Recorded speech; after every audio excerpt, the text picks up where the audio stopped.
Hello friends, જય શ્રી કૃષ્ણ. સ્વાગત છે તમારું માય કિચન ગુજરાતીમાં. આજે આપણે બનાવીશું કાચી કેરીમાંથી જ્યુસી કેન્ડી, જેને ચુસ્કી પણ કહેવામાં આવે છે. આ કેન્ડી બનાવવામાં આપણે કલર કે એસન્સનો ઉપયોગ નહીં કરીએ. 100% નેચરલ કેન્ડી બનાવીશું.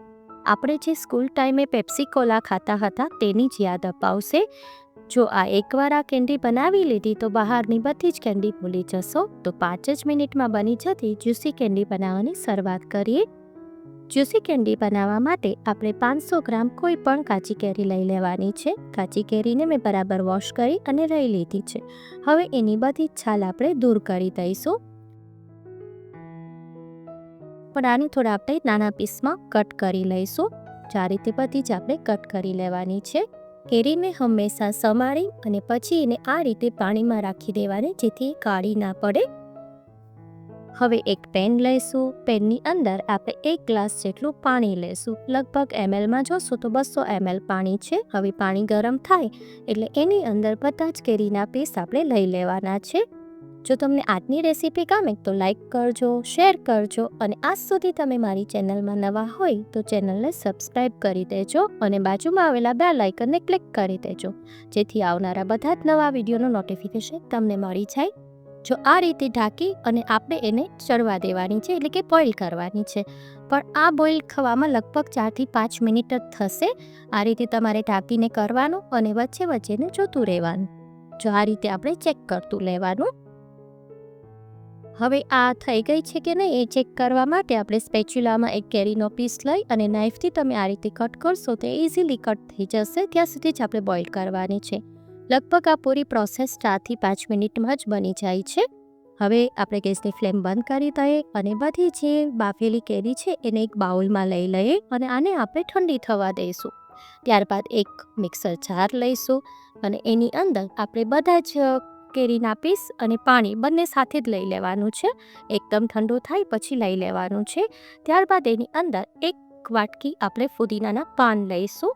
ફુદીનાના પાન ઉમેરવાથી એનો કલર સરસ ગ્રીન આવશે, કારણ કે આમાં આપણે કોઈ પણ કલર નથી યુઝ કરવા અને ફુદીનાથી ટેસ્ટમાં પણ બહુ જ સરસ બને છે. હવે એની અંદર આપણે 4 ચમચી ખાંડ લઈશું, 1 ચમચી સાદું મીઠું લેવાનું છે અને ત્યારબાદ 1/4 ટીસ્પૂન મરી પાવડર લઈશું અને 1 ચમચી સંચળ પાવડર લઈશું.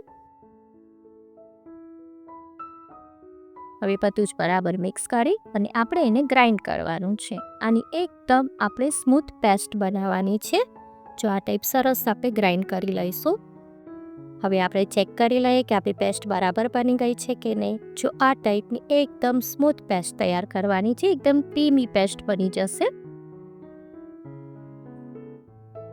જો આ ટાઈપ થઈ જાય પછી આપણે એક સ્ટ્રેનર રાખી અને એને ગાળી લઈશું.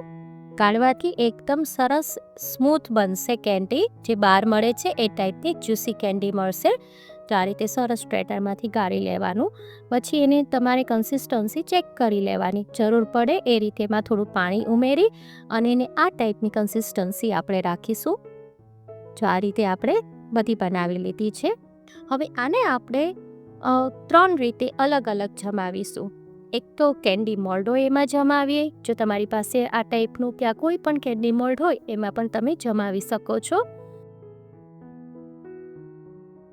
પછી જે કેન્ડીની સ્ટીક આવે એ લઈ અને એમાં લગાવી દેવાની છે. આ રીતે આપણે એક આ રીતે પણ જમાવી શકીએ છીએ.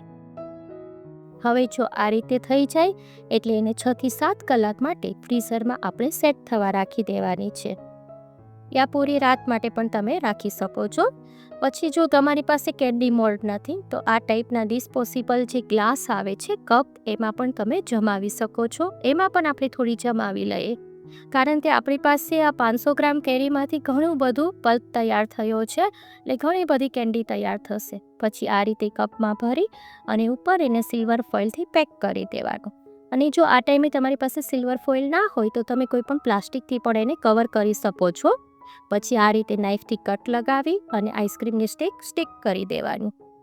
હવે જો તમારી પાસે કેન્ડી મોલ્ડ નથી, ડિસ્પોઝેબલ ગ્લાસ પણ નથી, તો બધાના ઘરમાં આ સ્ટીલનો ગ્લાસ તો હોય જ છે. એમાં પણ આપણે કેન્ડી જમાવીને જોઈ લઈએ. એમાં પણ સરસ કેન્ડી જામી જશે. હવે આ ટાઈપના ગ્લાસમાં લઈ અને એમાં પણ સિલ્વર ફોઇલ યા પ્લાસ્ટિકથી તમારે કવર કરી દેવાનું અને એને પણ આપણે સેટ કરવા રાખી દેવાની. 6 કલાક પછી આપણે જોઈશું તો આપણી સરસ કેન્ડી તૈયાર થઈ જાય છે. જો ઇઝીલી અનમોલ્ડ થઈ જાય છે. આપણે ત્રણેયમાંથી અનમોલ્ડ કરીને પણ જોઈ લેશું. જો કેટલી મસ્ત બની છે ને. જો ઘરે આટલી ઇઝી અને ટેમ્પટિંગ જ્યુસી કેન્ડી બનતી હોય તો બહારથી લેવાની જરૂર જ નહીં રહે. અને અત્યારે ગરમી પણ ખૂબ જ પડે છે. ગરમીમાં લૂ, ડિહાઇડ્રેશનની તકલીફ વધી જતી હોય છે. ત્યારે કાચી કેરીમાંથી કેન્ડી બનાવી લો તો બહારની આર્ટિફિશિયલ અને કેમિકલવાળી કેન્ડી નહીં લેવી પડે.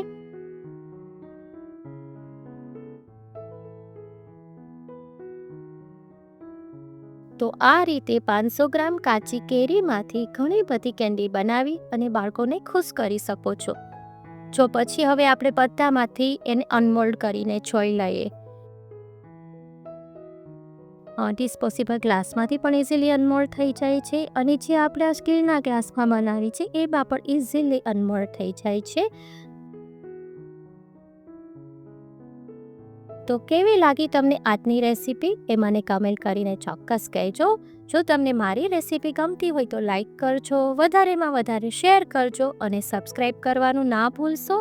ફરી મળીશું એક નવી રેસીપી સાથે. Till then bye bye.